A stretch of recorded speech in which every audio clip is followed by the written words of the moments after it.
சிவாய நம திருச்சிற்றம்பலம். நமது சிவ அன்பே சிவம் அறக்கட்டளையில் பயணம் செய்யும் அனைத்து அடியாருக்கும் இடையிற வணக்கம். இன்றைய சிறப்பு விருந்தினராக வந்திருக்கும் சோமசுந்தர ஐயா அவர்களை குருவின் சார்பாக வருக என்று வரவேற்கிறேன். ஐயா, தலைப்பு சொல்லி ஸ்டார்ட் பண்ணிக்கலாம். வணக்கம், வாழ்க வளமுடன்.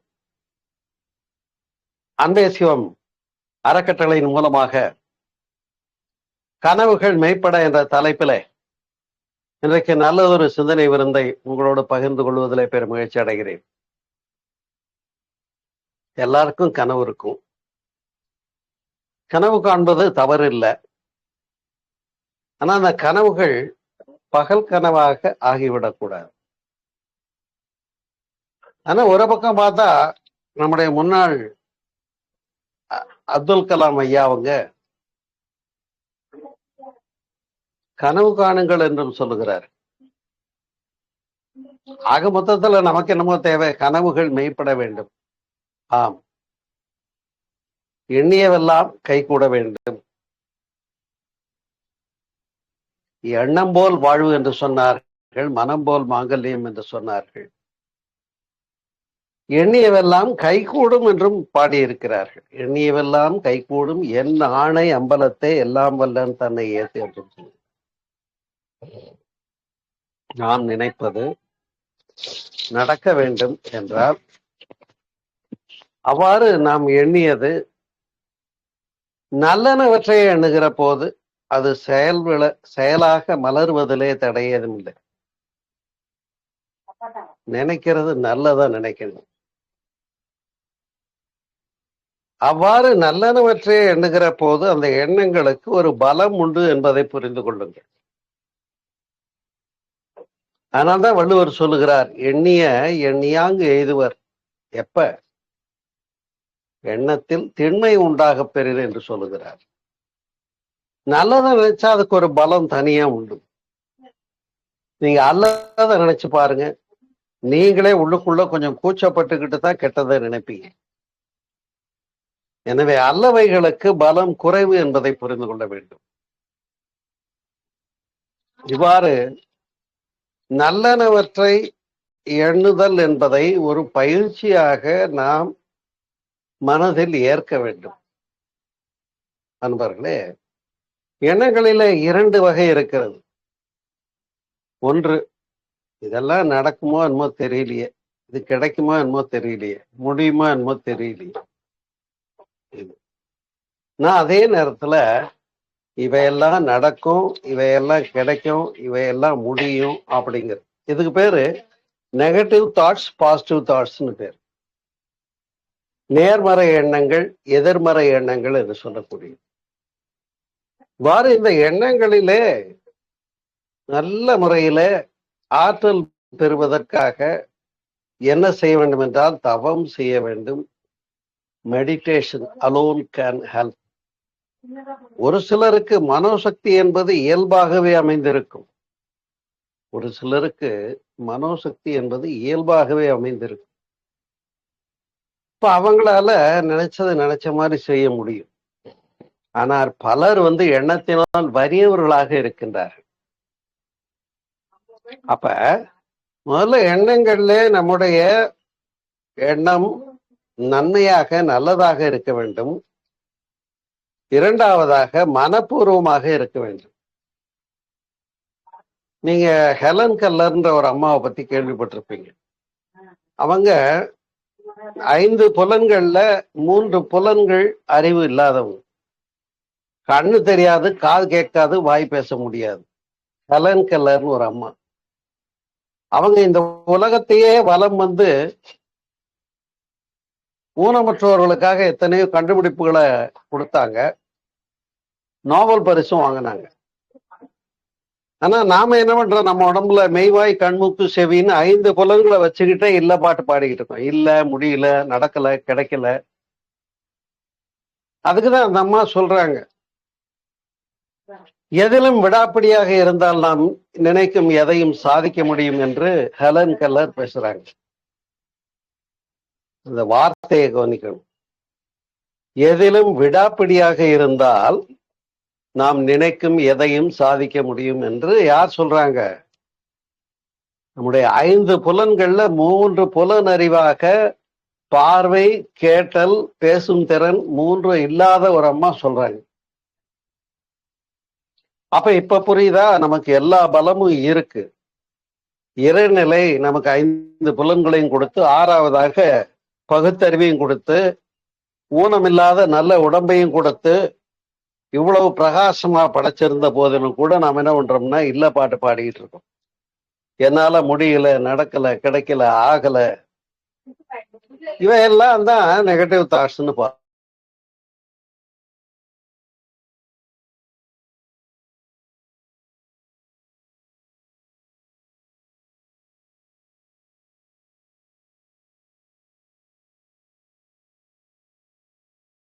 என்னாச்சு சோமசுந்தராஜா? சோமசுந்தராஜா என்னாச்சு? கேக்குதுங்களா? ஐயா கேக்குறா? அன்மியூட் பண்ணி பேசுங்க. ஐயா கேக்குதா?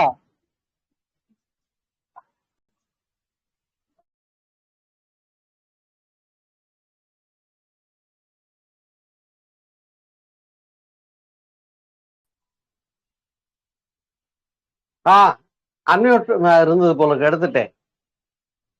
இப்ப மறுபடியும் முதல்ல இருந்து தொடங்கணுமா?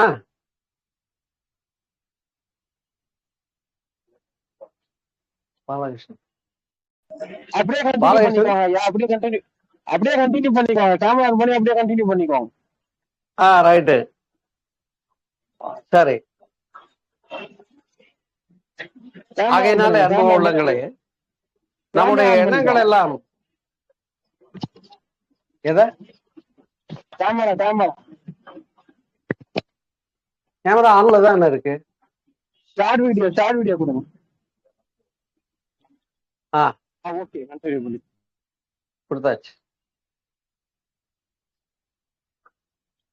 ஆகையினால அன்பு உள்ளங்களே,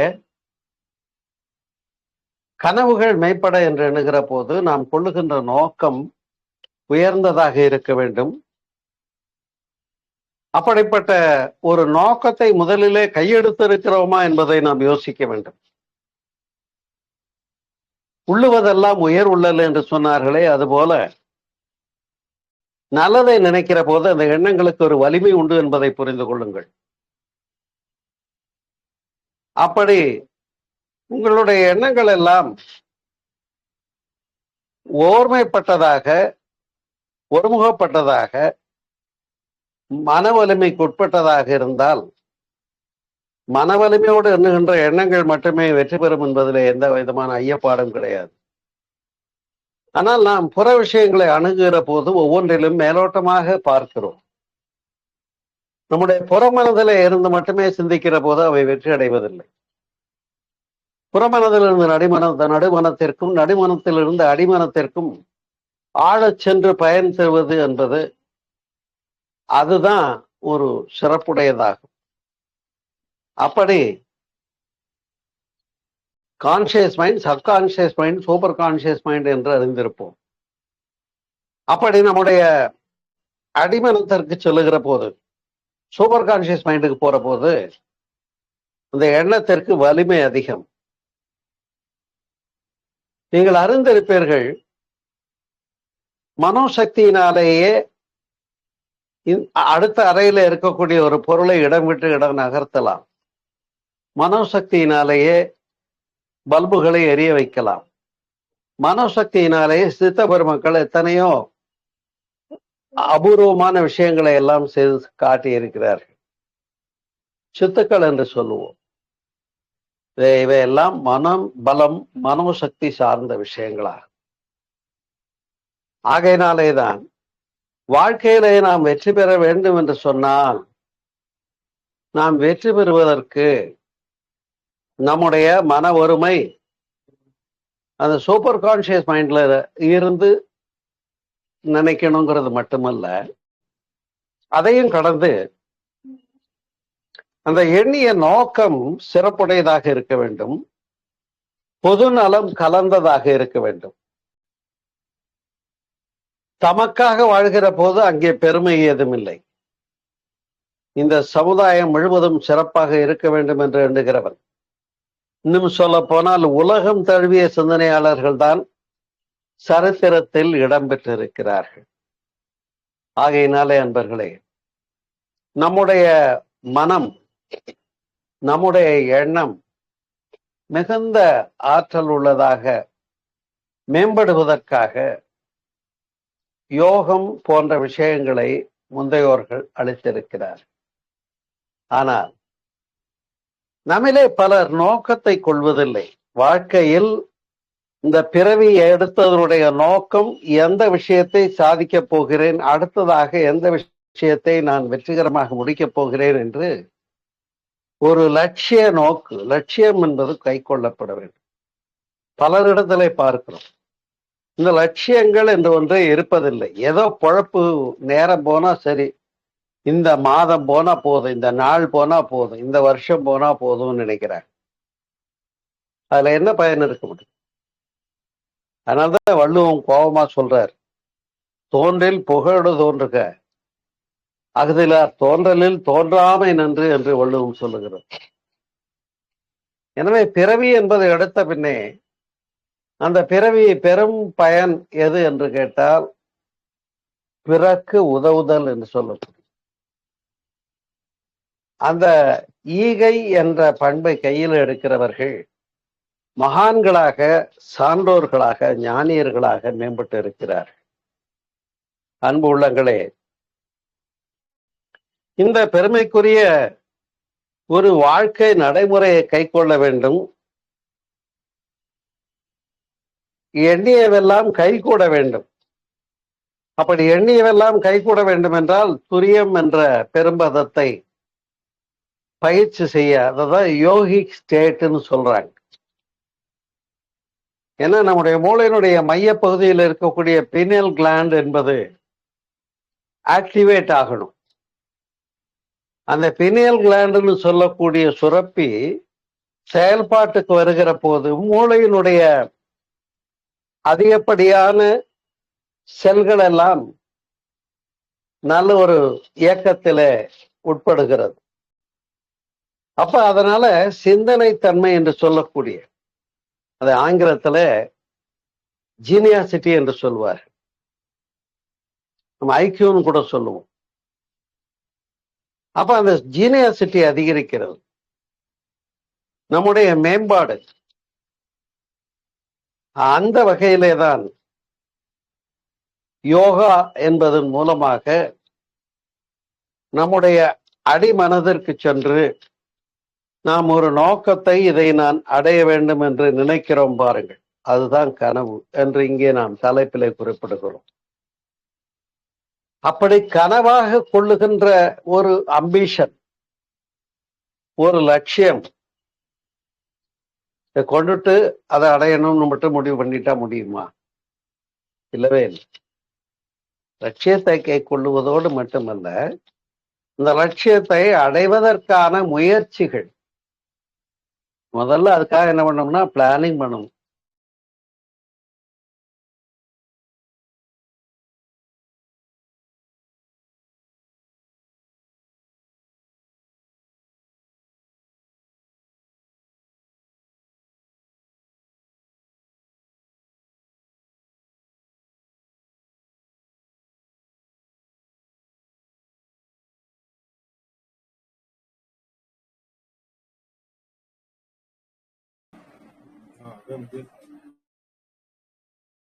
கண்டினியூ பண்ணிக்கோங்க ஐயா, கண்டினியூ பண்ணிக்கோங்க. ஒரு 5 நிமிஷமாவே போயிடுச்சு. இந்த லைன்ல வந்திருக்கேன். ஓகேயா? Okay okay okay continue. ஏன் இதுல கேட்கல? இல்ல இல்ல இது இது ஆஃப், இதுல கம்ப்ளீட் பண்ணும். இது ஆஃப் பண்ணு. அப்பதான் இந்த ப்ளூடூத் ஆஃப் பண்ணு. இப்போ இப்போ இது கனெக்ட் ஆயிடுச்சு. இதுல கனெக்ட் பண்ணிக்கோங்க. ஆஃப் பண்ணிட்டு கனெக்டட். கேளுங்க, செக் பண்ணிட்டு அப்புறமா கேக்குதா? Okay okay okay okay. Okay. எதுல இருந்து பேசணும் கேட்கணும். ஆகையினால் நாம் கனவு காண்பதிலே தவறு இல்லை. அந்த கனவுகள் எல்லாம் வேண்டும், சாதனைக்கு உட்பட வேண்டும். நாம என்னமோ நினைக்கிறதும் கற்பனை அதிகமாக இருக்கலாம். ஆனா எண்ணியவாறு எழுதுவது என்பதற்கு மன வலிமை இருந்தாலே தவிர ஆகாது.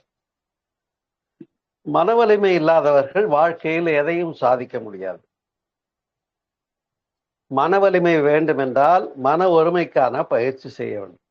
பலரால என்ன நினைக்கிறாங்க அப்படின்னு சொன்னா, நான் நினைச்சது நடக்கணும், அதுக்கு மன வலிமை வேணும், ஆனா தியானம் பண்றதே எனக்கு மனதுல வலிமை இல்லையே நினைக்கிறாங்க. அதான் ஒரு வேடிக்கையான விஷயம். இப்ப தியானம் பண்ணா மன வலிமை வரும், மன வலிமை வேணும்னா தியானம் பண்ணணும். அப்ப இந்த மெடிடேஷன் என்று சொல்லக்கூடியது நாம் புரிந்தோ புரியாமலோ அறிந்தோ அறியாமலோ ஒரு முறையான குருவின் மூலமாக நாம் எடுத்து ஆழ்ந்த முறையிலே பயிற்சி செய்யணும். வேற வழியே இல்லை. அப்பத்தான் எண்ணியாங்க எழுத முடியும். ஆனால் இப்ப வேதங்கள் சொல்லுகின்ற ரிக்வேதம், யஜுர்வேதம், சாமவேதம்னு கேள்விப்பட்டிருப்பீங்க. தாண்டி 4வது வேதம் அதர்வண வேதம் என்பது. அதுல யோகம், யாகம் செய்தல், பூஜை செய்தல், அதுல எப்படியெல்லாம் வெற்றி பெறலாம்னு சொல்லியிருக்கார். அந்த முறைகளை எல்லாம் பயன்படுத்தி மாந்திரிகம், தாந்திரிகம் என்றெல்லாம் கையில் எடுத்து நடத்துகிறவர்கள் இருக்கிறார். இப்ப தீய சக்திகளை கூட ஆட்டுவித்து ஏவல் பில்லி சூனியம் செய்ய முடிகிறது என்று சொன்னால் வெளிப்படையாக செய்ய முடியும் தான் கேள்வி. அப்ப அதே மனோசக்தியே அல்லனவைகளுக்கு பயன்படுத்துவது என்பதுதான் அந்த விஷயம்.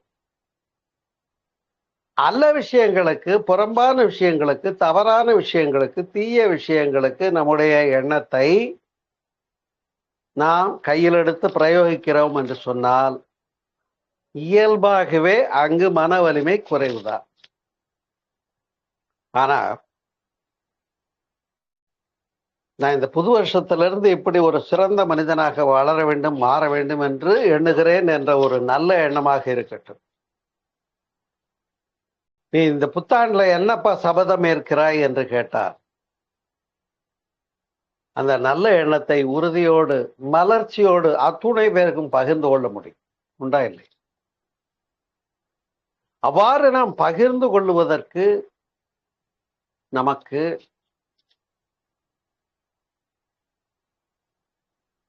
எண்ணியதை வெளிப்படுத்துகின்ற தெளிவு வேண்டும். இப்ப வெளியே சொல்ல முடியாதத ஒரு ஆசையா எடுத்துக்கிட்டு அதை சொல்ல முடியுமா? அல்லனவற்றை எண்ணுகிறவர்களுக்கு வெற்றி பெற முடியாது. அப்ப கனவுகள் மெய்ப்பட வேண்டும் என்று சொன்னால் நல்லவையே எண்ணல் வேண்டும், தெளிந்த நல்ல இதயம் வேண்டும், மனதிலே உறுதி வேண்டும். ஒன்று. 2வது கேள்வி லட்சிய நோக்கம். அந்த லட்சியம் என்று சொல்லக்கூடியது ஒரு இலக்கு, வாழ்க்கையினுடைய இலக்கு. இந்த இலக்கினை நான் அடைவேன் என்று சொன்னால் அந்த இலக்கு, அந்த நோக்கம் என்று சொல்லக்கூடியது முழுக்க முழுக்க 100% நல்ல நோக்கத்தோட இருந்தால் வெற்றி என்பது எளிது.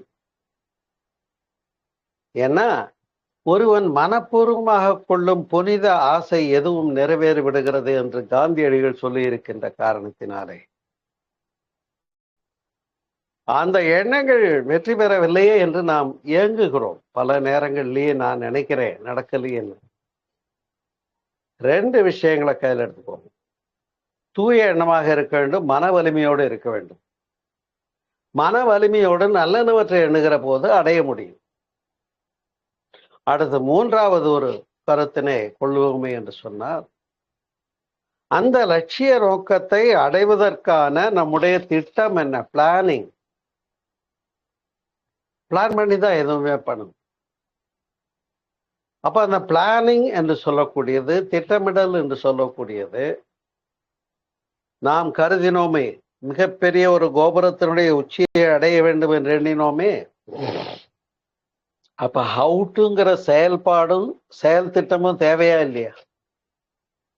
ஒரு கோயில் கட்டி கும்பாபிஷேகம் பண்ணணும்னா கூட அது சாமானியம் இல்லை. அதை செய்யறதுக்கு பிளான் போடணும். என்ன உயரம், என்ன கனம், என்ன அகலம், எந்த நீளம், இதெல்லாம் கணக்கு போட்டு தான் அந்த கன்ஸ்ட்ரக்ஷனை இங்க கொண்டு வர போறோம். அதே போலத்தான் நம்முடைய வாழ்க்கையில ஒருவர் மருத்துவர் ஆக வேண்டும் என்று விரும்புகிறார். அந்த விருப்பத்தை அவர் எப்பொழுது கையில் எடுக்கிறார் என்று சொன்னால் தன்னுடைய 35 வயசுல கையில் எடுக்கிறார். அவர் பேர் ஆல்ஃபிரட் ஸ்வைசர்னு பேர். 35 வயதுல மெடிக்கலுக்கு போய் படிச்சுட்டு முடிச்சுட்டு வந்து இனிமேல் நான் வந்து சேவை செய்ய போறேன்னு புறப்படுறாரு. எங்க சேவை செய்ய போறீங்கன்னு கேட்டா, நான் சவுத் ஆப்பிரிக்காவில் இருக்கிற காட்டுல போய் சேவை செய்ய போறேன், இங்க பழங்குடியின மக்கள்லாம் ரொம்ப கஷ்டப்படுறாங்கன்னு அவர் சொல்றாரு. உறவுக்காரவங்களெல்லாம் கேலி பண்றாங்க. ஒரு டாக்டருக்கு படிச்சுட்டு இங்க இருந்து இரண்ட கண்டம் என்று சொல்லுகின்ற சவுத் ஆப்பிரிக்காவில் போய் சேவை செய்ய போறீங்களேன்னு கிண்டல் பேசுறாங்க. அவர் ரொம்ப மனசு வருத்தப்படுறாரு. அதுக்கப்புறம் அவர் என்ன பண்றாரு, தம்மை உருவாக்கிய பாதிரியார்கள்கிட்ட போறாரு.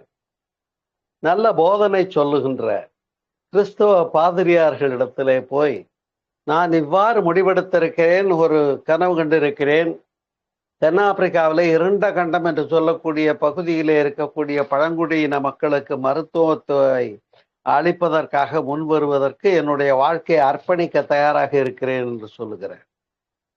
இந்த இடத்துல ஒரு மிக அழகான ஒரு சீன் ஒன்று நான் வந்து ரொம்ப விரும்பி ரசிச்சிருக்கேன். ஏன்னு சொன்னா, இப்ப உங்களுக்கு எல்லாம் தெரியும், கிறிஸ்டியானிட்டின்னு சொல்லக்கூடியது சேவையை மையமாக வைத்தது, சேவையை முன்னிலைப்படுத்தியது இல்லையா? பிறருக்காக சேவை செய்ய வேண்டும் என்று சொல்லுகின்ற ஒரு கண்ணோட்டம். அந்த சேவையின் கண்ணோட்டம் என்று சொல்லக்கூடியது, கையிலடுங்கள், நீங்கள் பிறருக்காக உதவுங்கள் என்று சொல்லக்கூடிய மைய கருத்தை அழுத்தமாக வெளிப்படுத்துகின்ற ஒரு மதம் கிறிஸ்துவ மதம் என்பதை அறிவோம். அப்படிப்பட்ட அன்பு, கருணை, சேவை, நட்பு, இரக்கம் என்பதை வலியுறுத்துகின்ற கிறிஸ்தவ மதத்தினுடைய பாதிரியாரும் கூட இவருடைய இந்த முடிவை வரவேற்கவில்லை என்று அறியப்படுகிறோம். ஆல்ஃபிரட் ஸ்வைசர் எழுதின சுயசரிதத்திலேயே இதை சொல்றாங்க. கொஞ்சம் இந்த நடந்த விஷயத்த நமக்கு பிராக்டிக்கலுக்கு நாம கொஞ்சம் யோசனை பண்ணி பார்ப்போம். உங்களுக்கு அப்பத்தான் மன வலிமை கிடைக்கும். இவர் நினைத்தது என்னவோ கடினமான ஒரு நோக்கம்தான். ஆனால் அதை 35 வயதுல கையில் எடுக்கிறார். டாக்டரேட் முடிக்கிறாரு. அப்ப மருத்துவத்துறையில அந்த பெண்மணி நர்சம்மாவை வாழ்க்கை துணைவியா ஏத்துக்கிறாரு. 2 பேரும் இவங்கெல்லாம் சொன்னவங்க சொல்லட்டும், நாம செய்யத்தான் போறோம்னு முடிவெடுத்து அங்க போறாங்க. அவ்வாறு அவர்கள் தன்னுடைய முயற்சியிலே, விடாமுயற்சியிலே இடைவிடாது அதனை நிகழ்த்தி அந்த சேவையை அந்த காட்டு வசிக்கின்ற இன மக்களுக்காக, அவர்களுடைய நன்மைக்காக தன்னுடைய வாழ்நாளை அர்ப்பணித்த ஒரே காரணத்திற்காக ஆல்ஃபிரட் ஸ்வைசர் அவருடைய மனைவியார் அவருக்கு வந்து நோபல் பரிசு வழங்கினார்கள் என்பதை பின்னர் அறிகிறோம். இப்ப பாருங்க, இதுல ஒரு தெளிவான கண்ணோட்டத்தை நாம் புரிந்து கொள்ள வேண்டும். நல்லனவையை எண்ணல் வேண்டும், அல்லனவை அதனிலே இருக்கக்கூடாது, உறுதி வேண்டும். அதுக்கு பேர் வைராகியம் என்று சொல்வார்கள், திட சங்கல்பம் என்று சொல்லுவார்கள். அது என்ன நடந்தாலும் சரி, நான் செஞ்சே தீர்வேன்ற ஒரு திட சங்கல்பம் இல்லைன்னா வெற்றி பெற முடியாது. அன்பு உள்ளங்களே, அந்த உறுதியான மனம் பெற்றவர்கள் அந்த முயற்சியை கையில் எடுக்கிற போது அதற்கு ஒரு தனி உந்து சக்தி பிறக்கிறது என்பதை புரிந்து கொள்ளுங்கள். காந்தியடிகளும் அந்த சத்தியம் என்ற உண்மையை நம்பினார். அந்த சத்தியத்தையே கடவுளாக கண்டார். என்னுடைய சத்தியமான உண்மையான எண்ணம் வெற்றி பெறும் என்று நம்பினார். இவ்வளவுதாங்க அவர். அவர் ஏதோ தன்னை பொறுத்தவரையிலே சத்தியமேவ ஜெயத்தே என்று சொல்லி, வாய்மையே வெல்லும் என்று சொல்லி, உண்மையை கடைபிடிக்க வேண்டும் என்று சொல்லி, நான் உண்மையை கடைபிடிப்பேன் என்று உறுதி கொள்கிறார். அவர் உண்மையை கடைபிடிக்க வேண்டும் என்று கொண்ட உறுதியில மட்டுமே அவர் உறுதியாக இருந்தார். அவர் என்ன சாதிச்சார்ன்றதை உங்களுடைய விருப்பத்துக்கே விட்டுறேன். ஆனா அவரை இந்த சமுதாயம் மகாத்மா என்று போற்றுகிறது.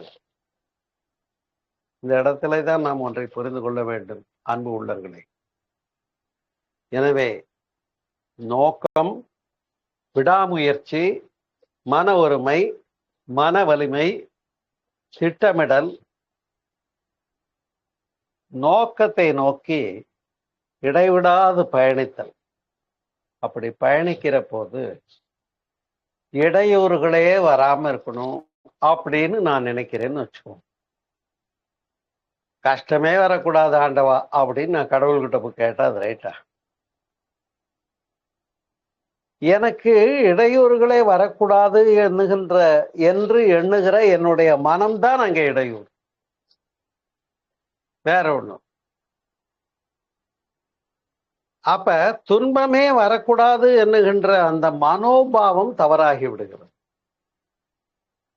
அந்த துன்பமே வேண்டாம் என்ற நிலையிலே இருந்து இடையூறும் தடைக்கல்லும் வந்தாலும் அந்த தடைக்கற்களை வெற்றிக்கான படிக்கற்களாக்கி மிதித்து மேலேறி முன்னேறுவேன் என்று நினைத்தால் வெற்றி அடைய முடியும். இவ்வளவுதாங்க கனவுகள் மெய்ப்படுவதற்காக நாம் செய்ய வேண்டியதெல்லாம், வேறொன்றும் இல்லை அன்பர்களே. ஆகையினாலே நம்முடைய வாழ்க்கையில நிறைய விஷயங்களை அடைய வேண்டும் என்று எண்ணுகிறோம். அந்த எண்ணங்கள் எல்லாம் நடைபெறவில்லை என்று வருந்துகிறோம். ஆனால் ஏன் அதற்குரிய அச்சீவ்மெண்ட் கிடைக்கல, நான் ஏன் வெற்றியாளனாக மலரவில்லை, மிளிரவில்லை என்ற ஒரு சிந்தனையை முன்வைத்து பார்த்தோமே என்று சொன்னால், மன வலிமையோடு எண்ணுகிறவன், மன உறுதியோடு எண்ணுகிறவன் தான் கொண்ட முடிவிலே எத்தகைய இடையூறுகள் வந்தாலும் நான் மாற்றிக்கொள்ள மாட்டேன். காந்தியடிகளுக்கு ஒரு முறை உடல் நலக்குறைவு ஏற்படுகிற போது, இப்படி பால் சாப்பிட மாட்டேன் அப்படின்னு முடிவு எடுத்துட்டீங்களே, தயவு பண்ணி சாப்பிடுங்க, உங்க உடம்பு ரொம்ப பலகீனமா இருக்கு அப்படின்னு சொன்னாங்க. அப்புறம் கொஞ்சம் தளர்வு செய்து ஆட்டுப்பால், நான் பால்னா மாட்டுப்பாலை மீன் பண்ணி தான் சொன்னேன், வேணா ஆட்டுப்பால் குடிச்சுக்கலான்னு ஆட்டுப்பாலும் வேர்க்கடலையும் சாப்பிட்டான்றது அறிகிறது. எனவேதான் அன்பு உள்ளங்களே, நாம் காண வேண்டும், கனவு காண வேண்டும், ஒரு லட்சிய நோக்கத்தை வைத்துக் கொள்ள வேண்டும், இந்த லட்சியத்தை அடைய வேண்டும் என்பதற்காக உழைக்க வேண்டும், அதற்காக திட்டமிட வேண்டும். இரவும் பகலும் இடைவிடாது விழிப்புணர்வோடு கூடிய முயற்சி முயற்சி முயற்சி. அந்த முயற்சியை தான் வள்ளுவம் சொல்லுகிறது. முயற்சி திருவினையாக்கும், முயற்சி திருவினையாக்கும். வள்ளுவம் சொல்லுகிறதா இல்லையா? அதே வள்ளுவம் சொல்லுகிறது, முயற்சி தன் மெய்வருத்த கூலி தரும். நீ அதுக்காக எவ்வளவு உன்னுடைய உடலையும் உழைப்பையும் முன்வைக்கிறாயோ, அர்ப்பணிக்கிறாயோ, அந்த அளவுக்கு மெய்வருத்த கூலி தரும். முயற்சி தன் மெய்வருத்த கூலி தரும். இதையெல்லாம் பொய்யாமொழி புலவன் வள்ளுவன் பேசுகிறார். ஆனால் இந்த பொய்யாமொழி புலவன் என்ற பட்டத்தை அவருக்கு கொடுத்து விட்டு நாமெல்லாம் இதை கையில் எடுக்கிறோமா இந்த வரிகளை என்று கேட்டால் அங்கே நாம் அறிவிலே வறியவர்களாக இருக்கிறோம். அன்பு உள்ளங்களே, இறைநிலை நமக்கெல்லாம் பேராற்றலாகிய பகுத்தறிவையும் அறிவின் மேம்பாட்டையும் தந்திருக்கிறது. விலங்குகளுக்கு இல்லாத ஐயறிவு கடந்த 6வது அறிவாகிய ஒன்றை நமக்கு இறைநிலை அமைத்திருக்கிறது. ஆனால் நாம் இன்றைக்கும் முடியல, கிடைக்கல, ஆகல, நடக்கல, என்னால முடியாது என்றுதான் பேசிட்டு இருக்கோம். இந்த நெகட்டிவ் தாட்ஸை முற்றிலுமாக கைவிட்டு பாசிட்டிவ் தாட்ஸ்ன்னு சொல்லக்கூடிய நல்ல எண்ணங்களை, நேர்மறை எண்ணங்களை, முடியும், கிடைக்கும், ஆகும், நடக்கும் என்ற நம்பிக்கையோடு நீங்கள் பாதையிலே நடைபோடுங்கள். வெற்றியை அடைய முடியும். இதனில் எந்த விதமான ஐயப்பாடும் இல்லை. இது எத்தனையோ மகான்கள் பெரியவர்களுடைய ஒரு சீரிய சிறந்த ஒரு வாழ்க்கை நெறியைத்தான் இன்றைக்கு நான் உங்களுக்காக முன்வைத்திருக்கிறேன். சிந்தனை செய்து பாருங்கள். இதுல புறம்பேதம் இல்லை. நான் உண்மையைத்தான் பேசிக் கொண்டிருக்கிறேன். எனவே பேஸ்மெண்ட் நல்லா இருந்தாதான் கட்டடம் சிறப்பாகும். பிளானிங் இருக்கணும், திட்டமிடல் இருக்கணும், அதற்கான அஸ்திவாரம் சிறப்பா இருக்கணும். நம்முடைய கடமையை, பணியை இடைவிடாது செய்து கொண்டே இருக்க வேண்டும், வித்தவுட் எனி பிரேக். இப்ப நம்ம பாலகிருஷ்ணன் அவர் கூட தான் இருக்காரு. அவருக்கு சில இடையூறுகள் வருது. ஆனா அந்த அறக்கட்டளையினுடைய பணிகளை முறையாக நடத்துவதில் விடாம செய்யறார். பாராட்டுவதற்குரிய ஒன்று. அது மாதிரிதான் நாம் கொள்ளக்கூடிய அந்த நோக்கம், நல்ல நோக்கத்தை மட்டும் கையில் எடுத்துக்கொண்டு மனப்பூர்வமாக செயல்பட ஆரம்பித்தோமே என்று சொன்னால் நம்முடைய கனவுகள் எல்லாம் மெய்ப்படும் என்பதில் எந்த விதமான ஐயப்பாடும் இல்லை என்பதை புரிந்து கொள்ளுங்கள். இதனிலே உங்களுக்கு தடையாக இருப்பது எது என்று எண்ணி பாருங்கள். மீறி மீறி போனா உங்க மனசு தான் என்னால முடியுமான்னு திருப்பி உங்களை கேள்வி கேட்கலாம். பிறர் உங்களை பார்த்து எள்ளி நகையாடுவதை பற்றி நீங்கள் சிந்திக்கவே வேண்டாம். உலகிலே உள்ளவர்கள் நம்மை 1000 குறை கூறுவார்கள். அவையெல்லாம் பயனில்லை.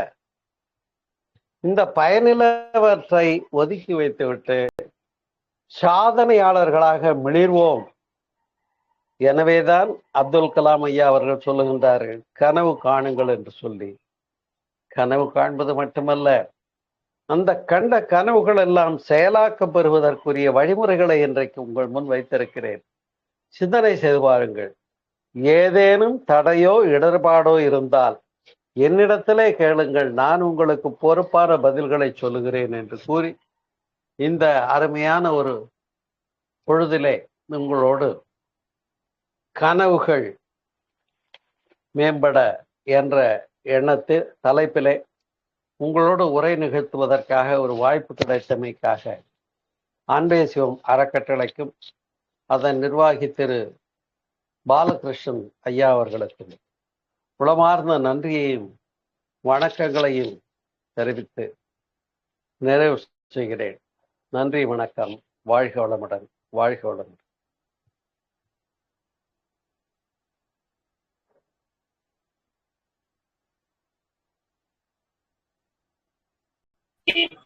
நன்றிங்க ஐயா, ரொம்ப சிறப்பா இருந்தது.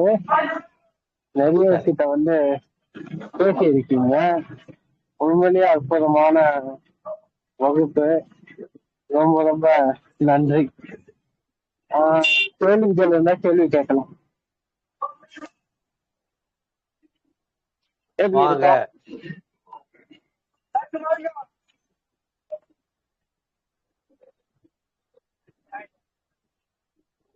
வாங்க. திருச்சி ஸ்ரீதேவி, ஏதாவது இருக்கா கேள்வி, டவுட் இருக்கா?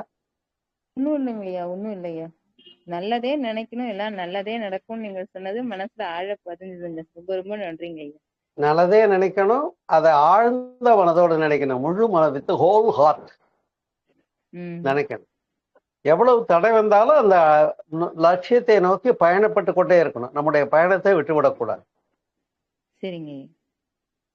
அப்ப நாம் நினைக்கும் எதிலும் விடாப்படியாக இருந்தால் அதிலே வெற்றி பெறலாம் என்று ஹெலன் கென்னல் சொன்ன உதாரணத்தையும் நான் முன்வைத்தேன் இல்லையா?